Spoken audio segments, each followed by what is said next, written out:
बिस्मिल्लाहिर्रहमानिर्रहीम। अस्सलाम वालेकुम नाज़रीन, आप यूट्यूब चैनल देख रहे हैं। मैं इमरान खान हूँ। जो पहला स्टेटमेंट है वो साबिक़ वज़ीर-ए-आज़म इमरान खान साहब का है और अडयाला जेल में उन्होंने मीडिया से बातचीत की। उन्होंने कहा कि आइनी तरमीम 3 अंपायर्स को तौसी देने के लिए हो रही है। कादी फ़ायद ईसा रस्ते से हट गया तो 9 मई और फ्रॉड इलेक्शन की तहकीकात खुल जाएंगी। उन्होंने कहा कि आइनी तरमीम इसलिए हो रही है कि उन्होंने 4 अंपायर्स को साथ मिलाकर खेला और फिर भी हार गए।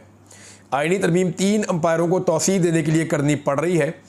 इन अंपायर्स में chief justice Qazi Faez Isa, chief justice Islamabad high court और चीफ इलेक्शन कमिश्नर शामिल हैं। और तौसीह इसलिए दी जा रही है ताकि फ़्रॉड इलेक्शन को तहफ़्फ़ुज़ दे सकें। सहाफ़ी ने एक सवाल पूछा कि अदालती आइनी तरमीम वाला मामला तो अब रिवर्स हो गया है, तो इमरान खान साहब ने कहा कि हुकूमत नंबर्स पूरे कर रही है, इनको तरमीम लानी ही लानी है। मैंने आपको पहले भी बताया था कि हुकूमत 1-1.5 हफ्ते में दोबारा आएगी, फिर किसी वीकेंड के ऊपर शब खून मारने की कोशिश करेगी। सिर्फ मौलाना फजलुर रहमान साहब के साथ उनको मैनेज करना है। अगर फजलुर रहमान साहब किसी वक्त मैनेज हो गए तो फिर बात बन जाएगी। इमरान खान ने कहा कि उन्हें डर लगा हुआ है कि कादी फ़ायद ईसा रस्ते से हट गया तो 9 मई और फ्रॉड इलेक्शन की तहकीकात खुल जाएंगी। 9 मई को हमारी पार्टी ख़त्म करने की कोशिश की गई। आइन के ख़िलाफ़ इलेक्शन को ताख़ीर का शिकार किया गया ताकि PTI को क्रश किया जा सके। उन्होंने कहा कि मुझ पर 140 केस 9 मई से पहले हो चुके थे। मुझ पर 2 कातलाना हमले भी हो चुके थे। पार्टी ख़त्म नहीं हो रही थी, इसलिए 9 मई किया गया। कादी फ़ायद ईसा 1 साल से 9 मई की जुडिशल इंक्वायरी नहीं होने दे रहा। उन्हें डर है कि नया चीफ जस्टिस आया तो 9 मई की तहकीकात कराएगा। 9 मई जिसने करवाया वही इसका असल ज़िम्मेदार है। इमरान खान ने कहा कि लाहौर से निकलते हुए मैंने कहा था कि वारंट दिखाएं और गिरफ़्तार कर लें, मगर मुझे गिरफ़्तार करके घसीट कर ले जाने का मकसद लोगों को इश्तियाल दिलाना था। यानी बहुत सारे लोग ये कहते हैं कि जो विजुअल्स ऊपर से टॉप से बना है, कोई सहाफ़ी इसको ऑन भी नहीं करता, कोई नहीं मानता कि ये विजुअल उसने बनाया, लेकिन ये बहुत वायरल हुआ जिस तरह इमरान खान साहब को घसीट कर पकड़ कर गिरबान से उनको ले जाया गया।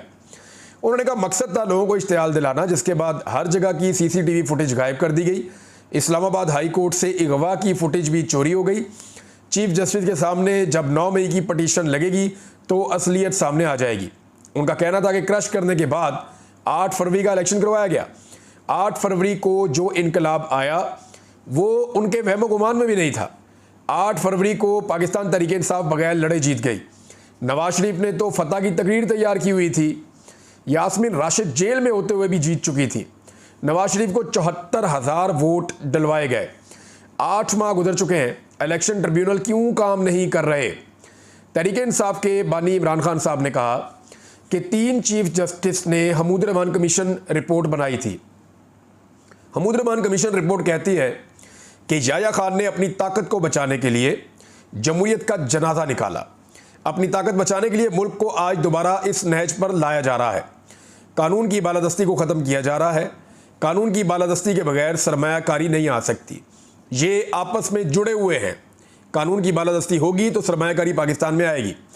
उन्होंने कहा कि सियासी इस्तेहकाम के बगैर माशी इस्तेहकाम नहीं आ सकता। आज सूरत हाल ये है कि पाकिस्तान का मवाजना म्यांमार से बर्मा उससे हो रहा है। 4000 पाकिस्तानी कंपनियों ने दुबई चैम्बर में रजिस्ट्रेशन करवा ली है। पैसा मुल्क से बाहर जा रहा है। चाइना की तरक्की में बैरून मुल्क मुकीम चीनियों ने सरमायाकारी की थी।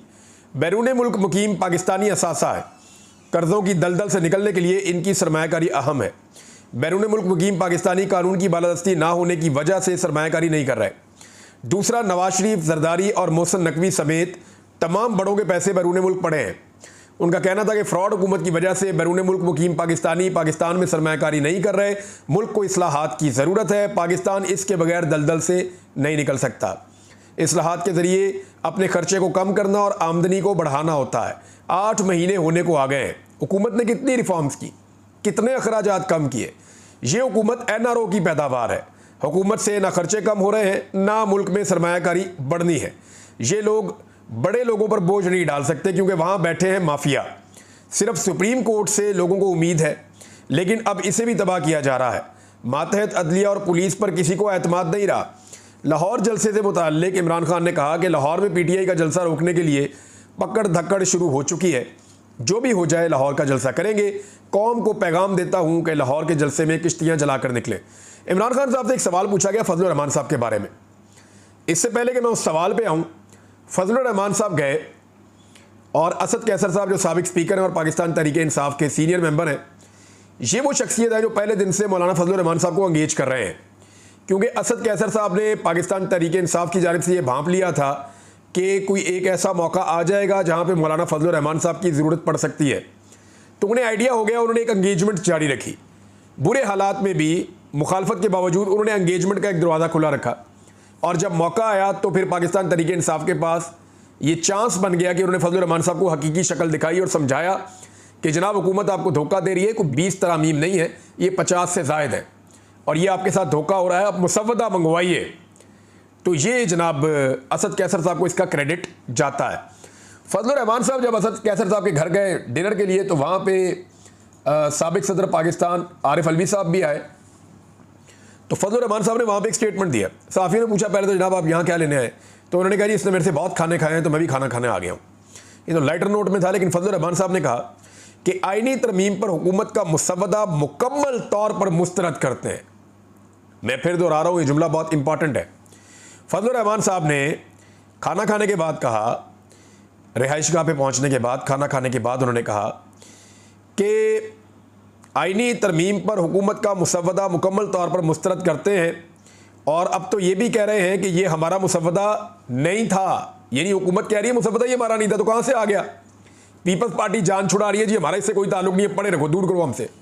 बल्कि वो कह रहे हैं मिलिट्री कोर्ट का तो हमें सही है। बिलावल जरदारी ने खुद वोट मांगा इस आईनी तरमीम को पढ़े बगैर। इस आईनी तरमीम के लिए ये इतने अच्छे बूट पॉलिश करते हैं। यानी इमरान खान के दौर में कम से कम ये तो था ना कि जो चीज़ उन्होंने करनी होती थी उनको पहले से पता होता था हम क्या करने जा रहे हैं। और ऐसी इस तरह की तो कोई आईनी तरमीम नहीं हुई। हाँ, कुछ बिल पास हुए, कुछ कानून पास हुए, कुछ चीज़ें हुई, लेकिन मैं हैरान हो गया कि ऐसी चीज़ें तो इमरान खान के दौर में भी नहीं हुई। लेकिन जो इमरान खान ने करना होता था, कम से कम उनके पास मुसव्वदा होता था, वो उसको पढ़ते थे, कैबिनेट में रखते थे, डिस्कशन करते थे, को बातचीत होती थी, लोगों को पता चलता था, मीडिया में डिस्कस होता था। ये तो नून लीग कह रही है हमें नहीं पता क्या तरमीम आ रही है, बस हमने भी सुना ही है। पीपल्स पार्टी कह रही है जी हम तो इसके हक में नहीं थे, और खुद इसके लिए दिन रात जूते साफ कर रहे थे। कभी उधर कि जनाब हम मंजूर करवा लेंगे, कभी इधर फजलुर रहमान साहब के कि जनाब हम पास करवा देंगे, फजलुर रहमान साहब मान जाएंगे इंशाल्लाह। तो फजलुर रहमान साहब नहीं माने। अब आ जाए इमरान खान साहब के स्टेटमेंट की जानिब से। एक तो फजलुर रहमान साहब ने साफ कह दिया कि जनाब ये मुसव्वदा जो हुकूमत का है यकसर मुस्तरद, और हुकूमत खुद अपने मुसव्वदे को डिसोन कर रही है। बिलावल भी भाग रहे हैं, और उनके दौर में ये मिलिट्री ट्रायल पाकिस्तान तहरीक इंसाफ का हो रहा है, लगातार हो रहा है। बार बार वफाकी वज़रा स्टेटमेंट दे रहे हैं कि इमरान खान को मिलिट्री कोर्ट में हम ले जाएंगे। इमरान खान ने हाई कोर्ट में पटिशन भी डाली हुई है। पीपल्स पार्टी ने इतना सा मुंह नहीं खोला इस मामले पे, और इसी मामले पे एक तरमीम करवाने जा रहे थे, और वो जब तरमीम नहीं हो सकी तो अब कह रहे हैं जी हमारा इससे कोई लेना देना नहीं है। पाकिस्तानियों ने कम से कम बिलावल जरदारी का, एमल वली खान का और शहबाज शरीफ और नवाज शरीफ का असल चेहरा देख लिया है। और मरियम नवाज ने जो पंजाब में सहूलतकारी की है औरतों और बच्चों को अगवा करवा के, ताकि MNAs के ऊपर दबाव डाल के, पुलिस ने अगवा करवाए हैं ना, MNAs के ऊपर दबाव डाल के उनसे वोट लिया जा सके जोर और ज़बरदस्ती के साथ। अब इमरान खान साहब का आपने स्टेटमेंट सुना, इसमें एक चीज़ और है। एक सहाफ़ी ने सवाल किया इमरान खान साहब से कि आप आईनी तरमीम के मामले पर मौलाना फजलुर रहमान साहब का किरदार कैसे देखते हैं। तो इस पर इमरान खान साहब ने कहा कि मौलाना के किरदार अदा करने पर कुछ कह नहीं सकता। यानी इमरान खान साहब ने बड़ा मोहताज जवाब दिया कि क्योंकि वो तो जेल में है और वो एक एक चीज़ से उस तरह तो बाखबर नहीं है। अब उन्हें कहा गया मौलाना के किरदार को कह देते, उन्होंने कहा मैं कुछ नहीं कह सकता, और मौलाना के बारे में वाकई कोई भी कुछ नहीं कह सकता, उनका ट्रैक रिकॉर्ड है पूरा एक। अच्छा, उसके बाद सहाफ़ी ने दोबारा सवाल पूछा कि PTI का सोशल मीडिया मौलाना फजलुर रहमान को आपसे बड़ा लीडर जाहिर कर रहा है। ये तो बिल्कुल ही बकवास है, झूठ बात है। पाकिस्तान तहरीक इंसाफ के मीडिया ने ऐसा कुछ नहीं कहा। उन्होंने ये ज़रूर कहा कि फजलुर रहमान साहब ने माजी में जो गलतियाँ की, आज उन्होंने गलती करने से अपने आप को बचाया और वो तारीख की दुरुस्त सिमत में खड़े हुए, ये ज़रूर कहा। लेकिन कोई पाकिस्तान तहरीक इंसाफ के लोग फजलुर रहमान साहब को तो लीडर नहीं बना रहे। लेकिन चले, सवाल हो गया, सवाल तो कोई भी किया जा सकता है, तो आप ज़रा वादे कर दें। ये सवाल किया गया कि बड़ा लीडर बनाया जा रहा है, तो इस पर इमरान खान साहब ने कहा कि मुल्क में जमहूरियत को कायम रखने वाली तमाम फोर्सेस को इकट्ठा होना होगा। अगर फजलुर रहमान भी साथ खड़े हैं तो अच्छी बात है। इमरान खान साहब ने बड़ा मोहतात रद्द-ए-अमल दिया। देखें, पाकिस्तान की सियासी तारीख में जितने सियासी उतार चढ़ाव इमरान खान साहब ने देखे, शायद किसी ने देखे हो। जितना सियासी लोगों से धोखा इमरान खान ने खाया, शायद किसी ने खाया हो।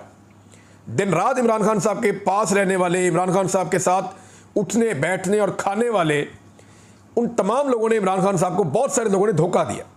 और ऐसे लोग जिनको इमरान खान साहब के करीब भी नहीं आने दिया जाता था, उन लोगों ने इमरान खान साहब के लिए स्टांस लिया, स्टैंड लिया, मार खाई उन्होंने, ज्यादतियाँ और जुल्म बर्दाश्त किया उन्होंने।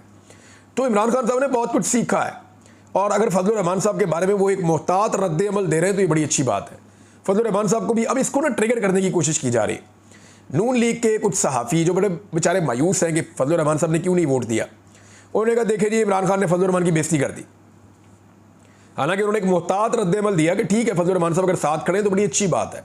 और इमरान खान साहब को पता है कि हुकूमत दोबारा ये हरकत करेगी और फजलुर रहमान साहब के बाद दोबारा जाएगी। फजलुर रहमान साहब का कोई पता नहीं कि वो यहाँ खड़े होते हैं, वहाँ खड़े होते हैं। लेकिन एक बात याद रखिएगा कि जो भी फजलुर रहमान साहब ने किया अपनी सियासत बचाने के लिए किया। उनकी पार्टी का इंट्रा पार्टी इलेक्शन भी आ रहा है और उन्हें वो इलेक्शन जीतना भी है। फजलुर रहमान साहब की अपनी पार्टी के अंदर बड़ा सख्त रद्द अमल होता अगर फजलुर रहमान साहब ये वोट डाल देते आईनी तरमीम के हक में, तो पाकिस्तान में इंसानी हकूक तो नापैद हो जाते, अदलिया के ऊपर एक बहुत बड़ा अटैक हो जाता और चंद लोग इसके बेनिफिशरी बन जाते। लेकिन अवाम को जो नुकसान होता उसका खुमियादा फजलुर रहमान साहब को अपनी पार्टी में और पार्टी के बाहर अवाम में भुगतना पड़ता। तो उन्होंने अपने आप को महफूज किया, अपने आप को बचाया। इमरान खान और फजलुर रहमान दोनों की सियासत अलग अलग है। उन्होंने अपनी सियासत करनी है, इन्होंने अपनी सियासत करनी है। लेकिन ये एक नुक्ता है कि ये तरमीम पास नहीं होनी चाहिए क्योंकि इसमें जमहूरियत का और सबका नुकसान हो जाएगा। तो इसके ऊपर इन्होंने एक मौक़िफ़ अपनाया है। हो सकता है कल को इनमें से कोई एक बंदा अपना मौक़िफ़ चेंज कर ले, मुमकिन है वो फजलुर रहमान साहब हो, मुमकिन है दूसरी साइड हो। लेकिन ये बात है कि इमरान खान साहब ने एक मुहतात रद्द अमल दिया जो एक लीडर को देना चाहिए। अच्छा जी, एक और चीज़ है कि जो वकला जिन्होंने दरख्वास्त दायर की हुई है सुप्रीम कोर्ट ऑफ पाकिस्तान में कि जनाब ये जो आईनी तरमीम आ रही है ना, इसके ऊपर इसको लगाएं। अब इसमें एक और दरख्वास्त दायर कर दी गई है और कादी फ़ायद ईसा साहब ने, आपको याद है, एक दिन कहा था कि क्या तरीके इंसाफ को तरीक़ाकार नहीं आता, आप लोग सीनियर वकला नहीं है कि आप जल्दी सुनवाई की एक दरख्वास्त डाल दें तो जल्दी सुनवाई हो जाएगी। तो फिर डाल दी है जनाब जल्दी सुनवाई की एक दरख्वास्त कि इसको कमेटी के अंदर लाया जाए। ये जो जजेस कमेटी है जो बेंच तश्कील देती है, इसमें 3 जजेज़ हैं, एक कादी फ़ायद ईसा, एक जस्टिस मंसूर अली शाह और एक जस्टिस मुनीब अख्तर। ये 3 जजेस बैठेंगे और बैठकर फैसला करेंगे कौन सा बेंच बनाना है। जो फैसला 2 जजेस कर लेंगे वो हतमी हो जाएगा। अगर तीनों ने वही फैसला किया तो कंसेंसस हो जाएगा। बहरहाल अब एक बेंच बनेगा जिसके अंदर ये मामला जाएगा आईनी तरमीम वाला। आईनी तरमीम वाला मामला जब एक बेंच के सामने जाएगा तो पता चलेगा कि बेंच क्या कहता है। और ये केस अगर सुप्रीम कोर्ट ऑफ पाकिस्तान में लगेगा तो फिर आईनी तरमीम करना उतना आसान नहीं होगा, क्योंकि देखें वकला तंजीमों ने तो अपना फैसला सुना लिया। ऐसा लगता है कि जस्टिस मंसूर अली शाह साहब जो हैं वो अब पाकिस्तान के वकला की अक्सरियत की ज़िद बन गए हैं। हर तरफ से पहले स्टेटमेंट आ रहे थे, पंजाब से स्टेटमेंट आए, बार कौंसल्स के, कराची से आए, बलूचिस्तान से आए, अब खैबर पख्तूनख्वा से भी आए हैं, इस्लामाबाद में रोला पड़ा हुआ है। पाकिस्तान बार कौंसल जो है उसके लोगों ने लिखा भी है और वकला धड़ाधड़ खतूत लिख रहे हैं। कल यानी 19 तारीख को एक बड़ा अहम जो है वो इजलास होने जा रहा है लाहौर में, जिसमें वकला तंजीमें शिरकत करेंगी, सारे नुमाइंदगान उसके अंदर शामिल होंगे। तो ये बहुत इंपॉर्टेंट दिन है जो कल आ रहा है। तो अब वकला और उनकी तंजीमें बड़ा खुलकर ये कह रही हैं कि जी हमें 26 अक्टूबर से हमारे चीफ जस्टिस जो हैं वो जस्टिस मंसूर अली शाह साहब हैं, हमें कोई और हल काबिल कबूल नहीं है। ये 5 जजेस वाला और 3 जजेस वाला ड्रामा हम इस मुल्क में नहीं होने देंगे। अब ये कहा जा रहा है जी 3 जजेस लाए जाएंगे, क्योंकि देखिए ये तासुर बना हुआ है कि पाकिस्तान के इदारों को, एस्टेब्लिशमेंट को और मौजूदा हुकूमत को जस्टिस मंसूर अली शाह और जस्टिस मुनीब अख्तर की ज़रूरत नहीं है। और वो ये चाहते हैं कि ये 2 जजेस घर चले जाएँ और इनके नीचे से जो है कोई जज बना दिया जाए, तीसरा चौथा पांचवा कोई भी जज बना दिया जाए। तो वकला ऐसा होने नहीं देंगे। वो ये कह रहे हैं जी आईनी नुक्ता नज़र से जो चीज़ें चल रही हैं हमने ऐसे ही करना है, हमने अपनी अदालत को मजाक नहीं बनाना। देखें ना, अगर 5 बंदों में से चुना जाएगा तो जो 5 सीनियर लोग हुआ करेंगे वो हर वक्त इसी चक्कर में रहेंगे, हुकूमत को खुश रखो, जो हुकूमत कहती है वो करो, हुकूमती वज़रा को खुश रखो, जो कमेटी है उसको खुश रखो, वज़ीर आज़म को खुश रखो। जितना इनको खुश करेंगे उतने ज़्यादा हमारे इम्कानात होंगे, सियासी लोगों को खुश करने के बाद हमारे ज़्यादा इम्कानात होंगे हम चीफ जस्टिस ऑफ पाकिस्तान बन जाएँ। ये तो पाकिस्तान में मजाक बन जाएगा। तो जो सीनियरिटी का तरीका है वो बेहतरीन तरीका है वकला के मुताबिक। बहरहाल उन्होंने अपनी जिद बना लिया मंसूर अली शाह साहब को कि मंसूर अली शाह साहब ही होंगे चीफ जस्टिस ऑफ पाकिस्तान। और भी मेरे ख्याल में ना पाकिस्तान में जिन लोगों ने ये सारी साजिश की है उन्होंने मंसूर अली शाह साहब को सही तरह स्टडी नहीं किया। जो लोग उनके साथ काम करते रहे ना, या जिन लोगों ने उन्हें काम करते हुए देखा है, वो जितने प्रोफेशनल आदमी हैं इनको आइडिया ही नहीं है। और उनकी जितनी बड़ी मकबूलियत है जुडिशरी में, इसका भी किसी को आइडिया नहीं है। एक पहाड़ है जिसको ये अपनी जगह से हिलाना चाहते हैं, तो मुझे नहीं लगता कि ये हिला पाएंगे। जस्टिस मंसूर अली शाह साहब को अगर इन्होंने हिलाने की या छेड़ने की कोशिश की, अभी इन्होंने करके देख ली है, ये दोबारा करके देख लें, ये दोबारा करने के बाद फिर करके देख लें। इनको हर दफ़ा मुंह की खानी पड़ेगी और उल्टा बाद औक़ात ऐसा होता है कि जिस चट्टान को आप तोड़ते हैं वो आपके ऊपर ही गिर जाती है। तो मंसूर अली शाह साहब का तो कुछ नहीं बिगड़ेगा, बहरहाल ये हुकूमत अपने लिए मुसीबत खड़ी कर लेगी। और इस वक्त हुकूमत के कैंपों में एक खलबली मची हुई है और इस्टेब्लिशमेंट में भी कि मंसूर अली शाह साहब के खिलाफ जिस किस्म की साजिश हो चुकी है या जो कुछ किया जा चुका है, अब अगर वो वाकई चीफ जस्टिस ऑफ पाकिस्तान बन जाते हैं तो उन्हें कैसे आराम किया जाए, उन्हें कैसे यकीन दिलाया जाए कि हमारा जनाब आपके साथ कोई प्रॉब्लम नहीं है। लेकिन जितना मैंने उनकी शख्सियत को समझा लोगों से बात करके, मुझे ये समझ आई कि वो बदला लेने वाले आदमी भी नहीं है। यानी जैसा आपने कादी फ़ायद ईसा साहब के बारे में देखा, जैसे उनकी एहलिया बोल रही थी एक इंटरव्यू में, वो ऐसा लगता था कि उन्हें बदला लेना है, वो बहुत गुस्से में है। कादी फ़ायद ईसा साहब ने जो पाकिस्तान तहरीक इंसाफ के साथ किया, वो कोर्ट रिपोर्टर्स बताते हैं कि उनके चेहरे के तासुरात ही बिगड़ जाते हैं जब इमरान खान साहब या पाकिस्तान तहरीक इंसाफ का मामला आता है। तो ऐसी सूरत हाल में जस्टिस मंसूर अली शाह साहब के बारे में ये मशहूर है कि वो बहुत ही प्रोफेशनल है और वो कभी भी किसी ऐसी चीज़ को अपने काम के दौरान जो है वो बीच में नहीं आने देंगे। उम्मीद तो यही की जा रही है कि ऐसा ही होना चाहिए, प्रोफेशनल एटीट्यूड के साथ ही पाकिस्तान आगे बढ़ सकेगा।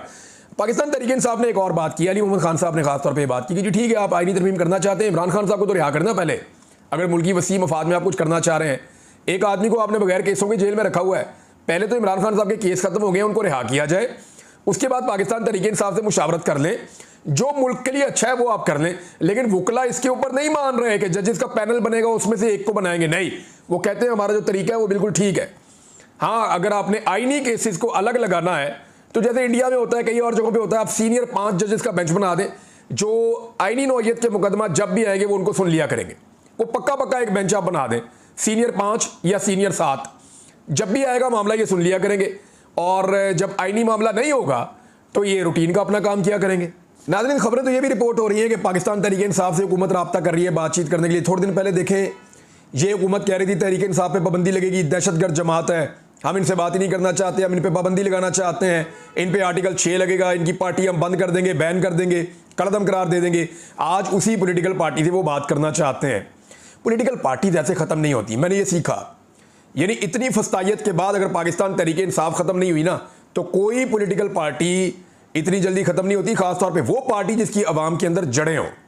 और तहरीक इंसाफ तो इस वक्त चारों सूबों की सबसे बड़ी पॉलिटिकल पार्टी है, तो हुकूमत को भी अब तस्लीम करना पड़ रहा है कि इनके साथ बात करनी पड़ेगी। हुकूमत बैकफुट पे जाती हुई दिखाई दे रही है, खासतौर पे नवाज शरीफ साहब की मायूसी कितनी बढ़ गई है। अगले वीलॉग में बताऊंगा, कुछ और चीज़ें भी आपके साथ शेयर करते हैं। अब तक के लिए इतने अपना ख्याल रखिएगा, अपने इस चैनल का भी।